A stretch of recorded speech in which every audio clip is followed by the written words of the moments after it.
Hi தங்க மகள் ரேவதிஸ் கிச்சனில் இன்றைக்கி என்ன குழம்பு ரெசிபி பார்க்க போகிறோன்னா நம்ம மீன் குழம்பு தான் பார்க்க போகிறோம். அதுக்கு ஒரு கடாய் அடுப்பில் வச்சுக்கிட்டு தேவையான அளவு எண்ணெய் ஊற்றிக்கலாம். கொஞ்சம் நான் நிறையா தான் எண்ணெய் ஊற்றுவேன் மீன் குழம்புக்கு. கடுகு, உளுத்தம்பருப்பு, வெந்தயம், ஓகேங்களா.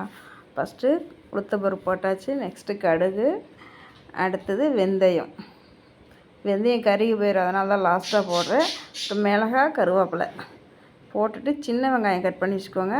நல்லா ரெண்டாக கட் பண்ணால் போதும், ரொம்ப பொடியாகவும் வேண்டாம். ரெண்டாக கட் பண்ணுங்கள், ரொம்பவே டேஸ்ட்டாக இருக்கும் சின்ன வெங்காயம். முடிஞ்ச அளவுக்கு நீங்கள் மீன் குழம்புக்கு நல்லெண்ணெய் ஊற்றிக்கோங்க, நல்லாயிருக்கும். நான் கல்லெண்ணெய் தான் ஊற்றிருக்கிறேன், அதனால் நீங்கள் வேணும்னா நல்லெண்ணெய் ஊற்றிக்கோங்க. நல்லெண்ணெயும் டேஸ்ட்டாக இருக்கும். பூண்டு ஒரு ரெண்டு பூண்டு நான் உரித்து போட்டிருக்கேன். பூண்டு நல்லா வெங்காயம் வணங்கின உடனே பூண்டையும் நல்லா போட்டு ரெண்டையும் ஒன்றா சேர்த்து மிக்ஸ் பண்ணி வணக்கி விட்டுக்கோங்க. அதுக்குள்ளே நம்ம குழம்புக்கு தனியாக, வறுக்கிறதுக்கு தனியாக மீனை பிரித்து வச்சுக்கலாம். இவ்வளோதான். நான் ஒரு மீன் தான் வாங்கினேன். 1 கிலோ மீன்னா ஒரு மீன் தானே வரும். தனித்தனியாக எடுத்து வச்சாச்சு. தலையும் வாலும் குழம்பு வைக்கலான்னு சொல்லி நெக்ஸ்ட்டு தக்காளி போட்டு உப்பு போட்டுக்கலாம். வழக்கம் போல் தான் தக்காளி உப்பு போட்டு நம்ம அதை மசையை நல்லா வணக்கி விட்டுருவோம். கொஞ்சம் மஞ்சள் தூள் சேர்த்துக்கலாம். தக்காளி நல்லா வணங்கிறதுக்கு தான் நம்ம உப்பு எப்போவுமே போடுறோம். அதனால் நல்லா வணங்கிற சீக்கிரமாக. கொஞ்சம் மல்லித்தூள், கொஞ்சம் தனி மிளகாத்தூள். நான் பாக்கெட் தூள் தான் ரெண்டுமே யூஸ் பண்ணேன்.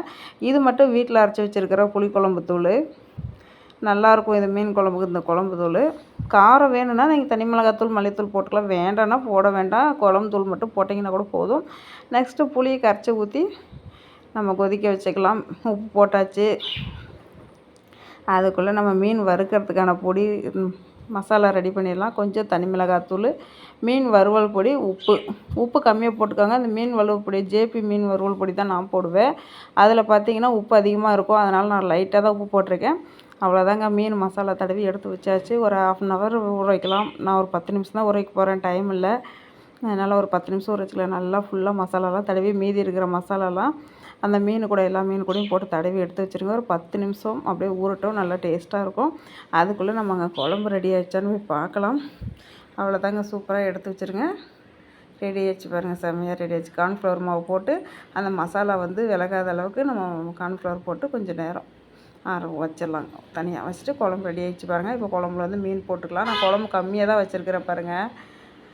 அந்த குழம்பு கலர் ஏன் அப்படி இருக்குதுன்னு தெரியுதா உங்களுக்கு? நம்ம தனி மிளகாத்தூள் ஃபஸ்ட்லேயே போயிட்டோம். அந்த மாதிரி போட்டால் குழம்பு இந்த கலரில் தான் வரும். நம்ம லாஸ்ட்டாக எண்ணெயில் போட்ட குழம்பு தூள் நல்லா ரெட்டாக வரும். இது புளி எனக்கு கருப்பு புளி, அதனால் குழம்பு கொஞ்சம் கருப்படித்த மாதிரி இருக்குது. ஆனால் குழம்பு டேஸ்ட்டாக இருக்கும், இனிப்பாக இருக்கும். இந்த டைமில் நீங்கள் லைட்டாக வெல்லம் சேர்த்துக்கோங்க. நான் வெல்லம் சேர்க்கல. ஆல்ரெடி என்னோடய புளி லைட்டாக இனிப்பாக இருக்கிறதுனால நான் வெல்லம் சேர்த்துக்கல. நீங்கள் வெல்லம் வேணால் வெல்லம் சேர்த்துக்கோங்க, நல்லாயிருக்கும். பாருங்கள், மீன் ஒரு பக்கம் பொரிச்சாச்சு, குழம்பு ரெடி ஆகிடுச்சு. அவ்வளோதான் பாருங்கள், சிம்பிளாக மீன் வறுத்து முடிச்சாச்சு. சீக்கிரமாகவே முடிஞ்சிடும், குயிக்காக முடிக்கிற வேலை மீன் குழம்புலாம். நான் வைக்கிற குழம்பு ரெசிபி உங்களுக்கு பிடிச்சிருந்துன்னா நீங்கள் சொல்லுங்கள். எண்ணெய் பிரிஞ்சு வந்துருச்சு பாருங்கள், சூப்பராக ரெடி ஆச்சு மீன் குழம்பு. நீங்களும் இப்படி தான் வைப்பீங்களா? நான் வச்சுருக்கிறது கரெக்டானு பார்த்து சொல்லுங்கள். நான் வச்சுருக்கிற குழம்பு உங்களுக்கு பிடிச்சிருந்துன்னா என் சேனலை சப்ஸ்கிரைபர் பண்ணுங்கள். நம்ம வீடியோ பாருங்கள், பிடிச்சிருந்தா லைக் பண்ணுங்கம்மா, சப்போர்ட் பண்ணுங்கள். தொடர்ந்து நம்ம ஈஸியாக தேங்காய் இல்லாமல் சிம்பிளாக ஈஸியாக செய்யக்கூடிய குழம்பு தான் நம்ம சேனலில் போடுவோம். பாருங்கள், உங்களுக்கு பிடிச்சிருந்தா நம்ம சேனலை சப்ஸ்கிரைபர் பண்ணி வச்சுக்கோங்க. நாங்கள் எந்த குழம்புக்குமே தேங்காய் யூஸ் பண்ண மாட்டோம். எல்லா குழம்புமே இப்படி தான் வைப்போம். சிக்கன் குழம்பு, மட்டன் குழம்புக்கு மட்டும் தான் தேங்காய் யூஸ் பண்ணுவோம். அதுவுமே ஒரு சில டைமில் பண்ண மாட்டோம். பாருங்கள், சூப்பராக குழம்பு ரெடி ஆகிடுச்சு. மீன் வறுவல் ஒரு பக்கம் ரெடி ஆகிடுச்சு. வாங்க சாப்பிட்லாம். ஓகே ஃப்ரெண்ட்ஸ், பாய், தேங்க்யூ.